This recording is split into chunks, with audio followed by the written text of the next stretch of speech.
What's up, guys? Sub-Zeric here, back for another VOD review. As you can see, my setup is a little different because I am recording this from Sweden. I'm on vacation here for the next couple of weeks, but I still wanted to give you guys, some uploads. So I'm going to be recording some videos in here. Everything that I had so far, I pre-recorded before leaving. But let's do a Prestivent VOD review. I want to, still keep up, still study up on TFT, so that when I get back, we'll be, jumping right back into it. And yeah, I don't know. I like posting every day. So we start off here with actually a Nitro opener, which I've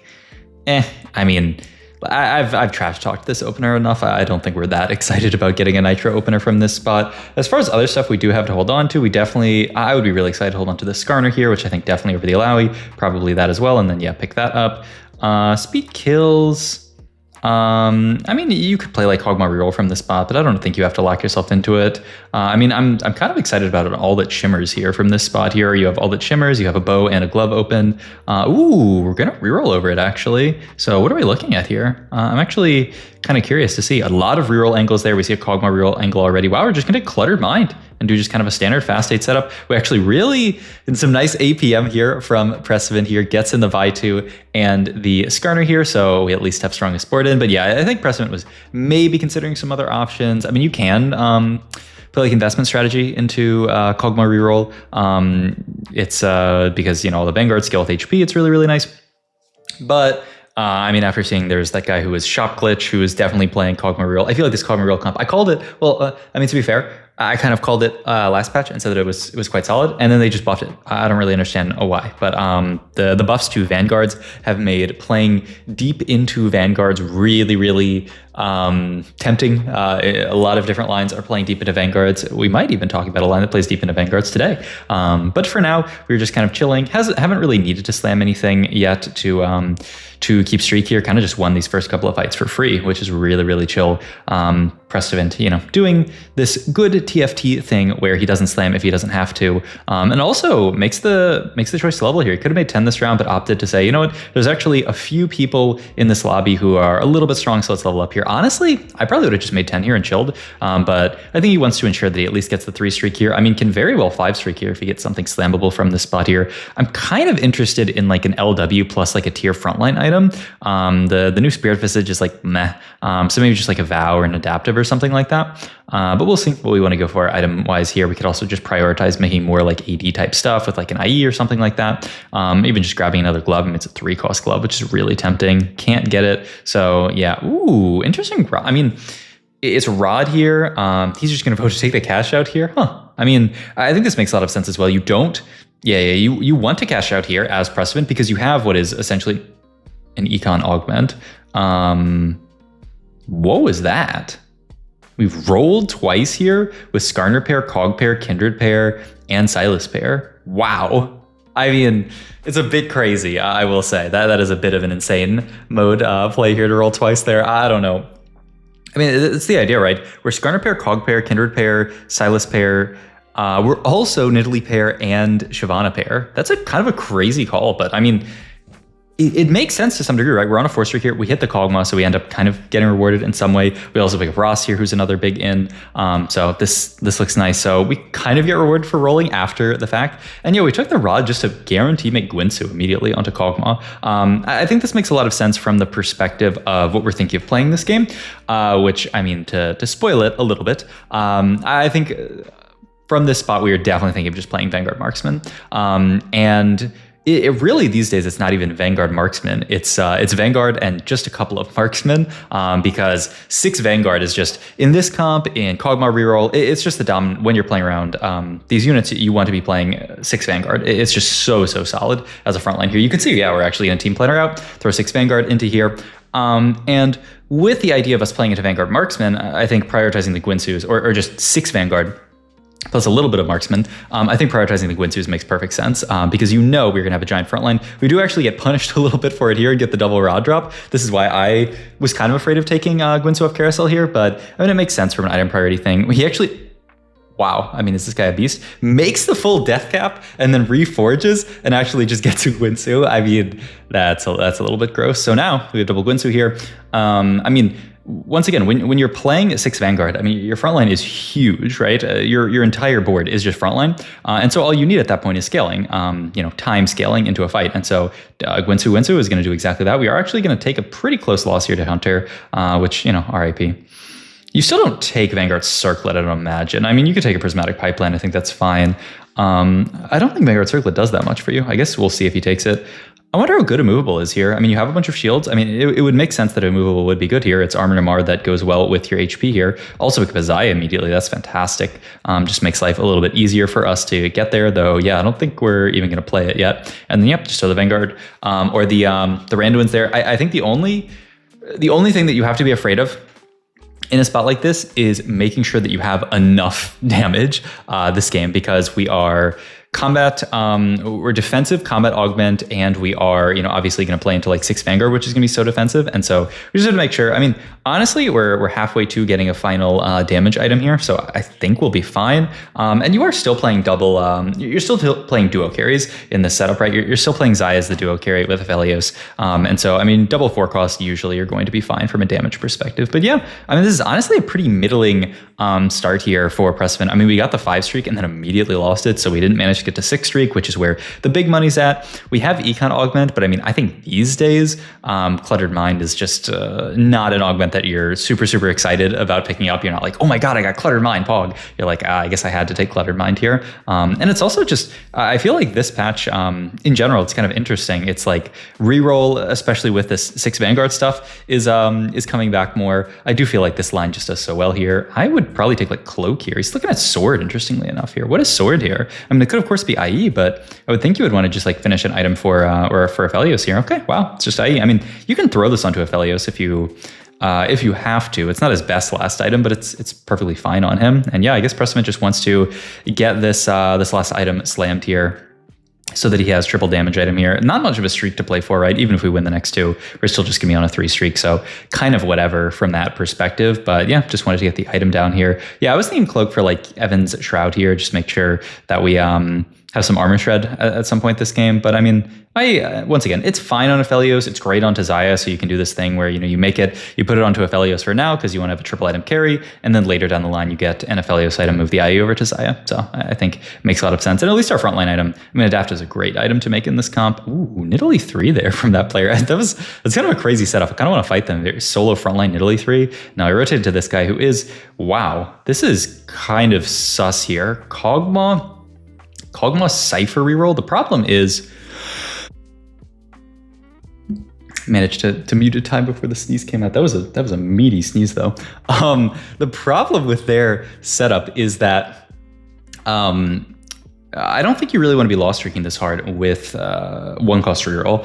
They're starting the game on 29 HP, and this Kog'Maw comp has kind of a power trough at the end of stage like 4. Though hopefully, I think they're just hoping to kind of completely skip that and be really, really strong. We do have the Even Shroud here actually, so the items end up working out quite well here. Pick up a Jinx here, kind of as an alternative out here, though, normally you're not playing that. We get the Leona onto the board here, get to 6 Vanguard here, pick up an Aphelios, so that's obviously coming in, and this is essentially our board.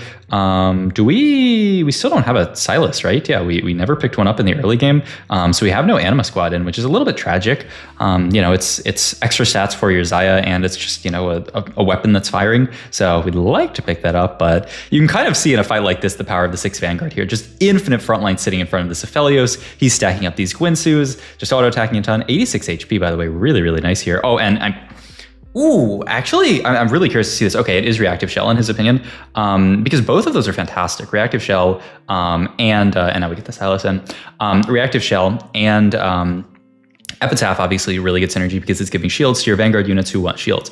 I feel like it must be Reactive Shell just because, I mean, you have 6 Vanguard. It's the Vanguard Augment, but it's actually kind of interesting there. Okay, and we pick up, so we have a decent number of upgrades found. We also rotate into this guy. Who is that? That's Pitsy here, just FF'd. I didn't even see Pitsy's spot, but it looks like he had a rough run of it. Well, it happens sometimes.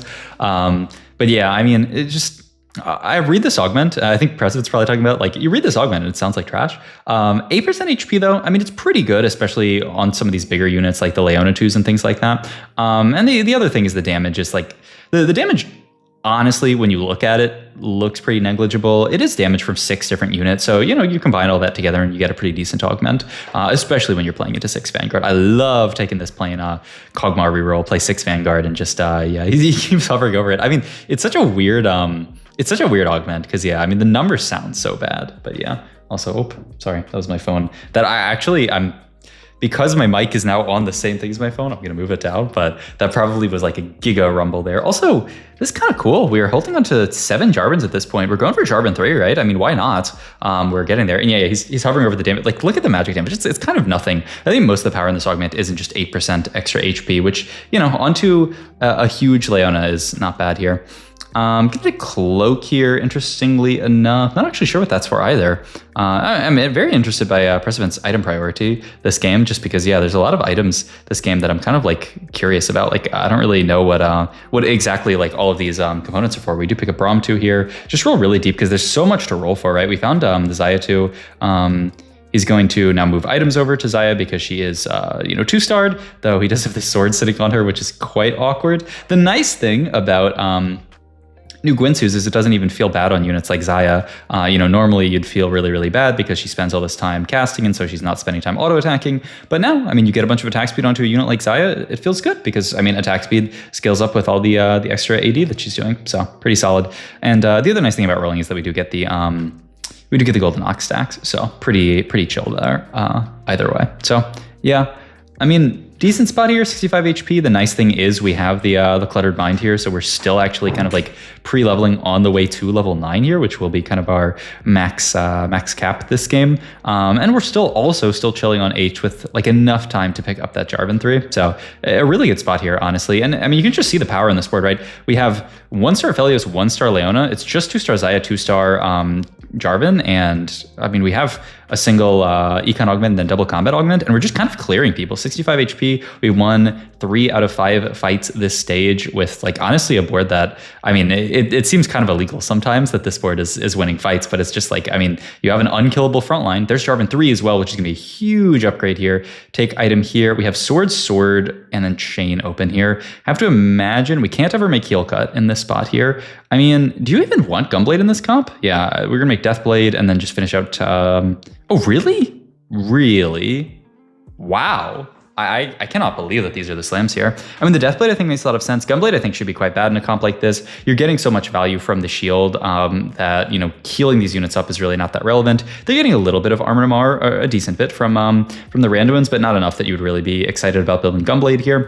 I'm really shocked that we didn't build a 3rd Jarvan item here and instead we went for 2nd Xayah item. But I think this is kind of what I was talking about earlier in the VOD. I think Prestivent's just saying, I have enough tankiness on this board. 6 Vanguard is going to be enough tankiness. Also, he was probably just not very excited to build something like, we'd have to build either Steadfast Heart or Gargoyle, both of which I think are pretty mediocre options for your Vanguards. So that's probably also part of it, is he just doesn't like those options. And QSS is pretty nice onto Xayah. It's crit chance, which is great with the IE. Make sure that she, doesn't get CC'd, especially we're kind of forced to clump a little bit. And so, if you're afraid of getting CC'd by something, then, that's nice that you can just build the QSS and not have to deal with that, especially versus like Sejuani's and things like that. Though with this augment, we also can't do the anti-Sejuani positioning, which a little bit tragic, but I mean, hey, that's life. He will. Ooh, we're going to try to go for a quick swap here and try to dodge some Sejuani's. Oh my God, we actually do. Nice job here, actually. Swap Son Hunter, and we're going to completely dodge the Sejuani stun onto the Aphelios, and then Xayah's going to get hit, but she has QSS. Beautiful, actually, though. Aphelios does walk up here. I think our Jarvan's just tanking off a 6 Vanguard. My God. You can see the power of this Jarvan here, just sitting, tanking the entire board here, and we're almost level 9 already here. Wow. Red buff would be fantastic if we could get it, because we have no heal cut and it's a 3rd Xayah item. We can't get that. We could look at like a Vow or a Steadfast here, or a Gargoyle if you have to. But yeah, I think Vow is best here. Just get that Jarvan casting quickly, get him shredding armor quickly. And yep, we're just going to level up here. He threw Mundo in for a second, but he's just going to play. Ooh, okay. So this is, I mean, not bad. This is, yeah, actually really, really nice. It's a 2nd Divinicore on this board, AD, which is like it's pretty, you don't really care about AD that much, but I mean, you're only 2 marksmen, so the AD does count a decent bit, and then it's Slayer for your Jarvan 3, which is pretty cool. So yeah, this is kind of a fun little level 9 addition, but seems pretty chill. I mean, it activates Divinacor and Slayer here, so pretty nice for the board here, and I mean, we're just clearing at this point. Oh my god, here. Yeah, and then, I mean, thinking about like Divinicore bonuses that matter a lot on this board, I mean, Ross bonus is one of the best ones that you are going to get. Extra Arm and MR on a board that has a bunch of kind of effective HP in all of these shields. So yeah, I mean, I think you're pretty happy with that. There is also value in like thinking about level 9, level 10. Garen will be very nice on this board. You can give Golden Ox over to the Xayah, which will be really nice. You can even give like Vanguard over to Aphelios and just ensure that he's never going to die. So both of those really, really nice. Probably prioritize Golden Ox first just because like Vanguard Aphelios, I mean, it's fine. You'll definitely take it if you have to. But yeah, I mean, you can see here, it's really just, we 2-start all the dudes and we're just clearing. We're just clearing the entire lobby. It's actually insane how it feels like easy this game is from the point of just like, okay, we won the first few fights, and then it's I mean, it's kind of just like GG from there. Like I can really see why he ended up just taking the cluttered in this spot here, because it just allowed us to coast all the way to level 9 on this board. Sunfire, great pickup here because we never had heal cut this game, so finally getting that down. Holding the Renekton in as a potential next in here just to get some more value on the Divinicore. I mean, you shouldn't ever want a unit like Zac on this board. Ooh, that is a big T-Hex. Zac, I don't think is really doing anything. You don't even have the, like normally on the 4 Vanguard 4 Marksman version, you would play Aurora, but you don't have Jhin in, so that doesn't feel good. This Misfortune is a genius, and she actually just sniped out backline there. I mean, really, really rough with our positioning versus this, where we kind of have to let the MF get a really good clump off. There's Garen. I would just, I mean, because we're 50 HP, I mean, the problem is it's stage 6, but I would still just play the Garen just to play the Garen. Wow, we're going to be really greedy with our econ here. Just pre-level up for our level up here. And then also this gives us more gold towards Golden Ox here. But I mean, it makes sense, max cap here. And yeah, I mean, honestly, the fact that we're not playing Garen this round, I mean, maybe we'll get it in next round over just some other random thing. This looks like better positioning, though. We get to dodge the MF ult for most of it, and so we do clear here. That's really, really good. Lady Luck goes down. Hyunter takes a loss as well. Oh my god, this game might be over very soon here. We have the Garen. Wait, why did we? Huh, interesting. We actually sold there. Ended up playing the Urgot. I mean, Urgot's funny on this board. This is kind of a cool cap out. I don't know if it's very good. Yeah, I think this cap out makes a lot more sense. I don't think Urgot really does anything with 0 items on this board here. So this is just gonna be our setup. Finally, level 10, 6 Vanguard 4 Marksman. I mean, it's probably not the best you could play. Probably like ideal is like Garen 2 plus something else. Probably Garen 2 Renekton 2 and get like a TG onto the Renekton. But I mean, it's good enough in this spot where we're a little bit low gold, and I mean, we just need to win the fight and then the game's over. So, all right, a very nice game from Prestivent. I will say, recording videos is going to be like a little bit more annoying because obviously I'm like tabbing in and out between between this stuff, and we also I have to, I'm recording audio right now on my phone because for some reason my mic does not cooperate well with my computer. So I'm going to have to, I'm recording audio on my phone, and then I'm going to have to use some editing software. I'm going to have to find something downloaded on my computer and then sync them up. So all that to be said, you guys should definitely like the video because I mean, I'm working hard here. But yeah, thanks for watching, and I'll see you guys in the next video. Bye.